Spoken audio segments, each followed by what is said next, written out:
Francis, the first Latin American pope. He's put caring for migrants at the center of his agenda. He's talked about this kind of thing before. Before the first Trump term, he said anyone who builds a wall to keep out migrants is, quote, not a Christian. Here now, more immigration talk is Republican Senator Ron Johnson, Wisconsin. Let me start with this, Senator, and then a few other topics. Any reaction or thoughts on how the Pope put things on immigration? You know, the bottom line is a sovereign nation has to have secure borders. There are tens of millions of people that like to come to this country. We can't take all comers. Under the last administration, they created a clear and present danger by allowing in 10, 11 million people, 2 to 3 million as gotaways. Have no idea who those people are. Most of them came through very unvetted. We've seen, migrant crime after migrant crime, horrific rapes and murders. It made this nation less safe. And the top priority of government is to keep its citizens safe. And we haven't done that. It's about time we do so. What about these numbers early on in the Trump administration? It's been kind of interesting to hear the commentary from the president himself, from the border czar, Tom Homan, who put up the headline here about President Trump apparently thinking the numbers are too low. And this quote has been attributed to him that it's an expletive. It's just, too low, and he's angry over the ICE numbers. What would you say? I'd say it indicates we're definitely following the law.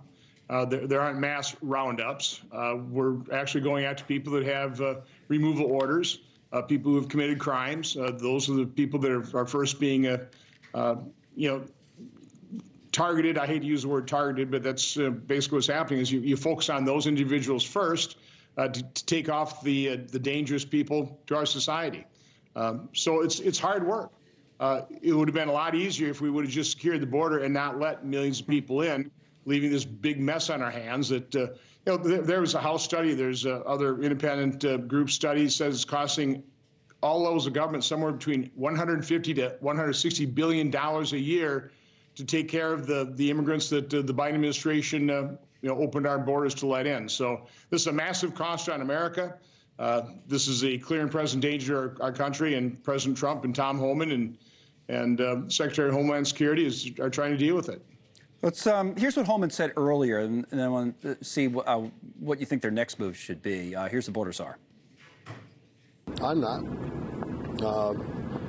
The rest, if you look at the rest in the interior enforcement, about 3 times higher than it was a year ago today. 3 times higher is good, but I'm not satisfied. There's more criminal aliens that need to be arrested, hundreds of thousands. Sanctuary cities are putting roadblocks up. We got leaks. So we need to increase the arrest of illegal aliens, especially those with criminal convictions. So we're going to continue. So 3 times higher is good. The numbers are good. For me, not good enough. We got to get more. Not good enough. So he's not satisfied. So what can they do to pick up the pace? Does it need to move, and do you expect it to move beyond just to focus on people with criminal histories? Well, again, criminals generally don't turn themselves in. They have to be found. They have to be apprehended. That takes law enforcement. So one of the reasons we're going to mark up a budget here in the Senate, as supportive as we are of House attempts, one big beautiful bill is turning out to be one very complex and difficult to pass bill. So let's focus on giving President Trump, Tom Homan, Kristi Noem the resources they need to secure the border, to find, arrest, apprehend, and deport the criminals that are really the focus of the initial wave here. So how's that going, by the way? It's leaning more towards the Senate side, do you think, to this one bill versus two? The Senate's plan is going to win out. What do you expect? Well, it's not about winning or losing. It's about successfully providing President Trump, Tom Homan, the resources they need to keep Americans safe. So again, if the House can pass something, great. But we're certainly the fallback position, if not the primary position at this point in time, to deliver to President Trump so that he can deliver his promise to the American public. Thanks so much for watching. Just go to joinnn.com to find NewsNation on your television provider. And don't forget to click the red subscribe button below to get more of NewsNation's fact-driven, unbiased coverage.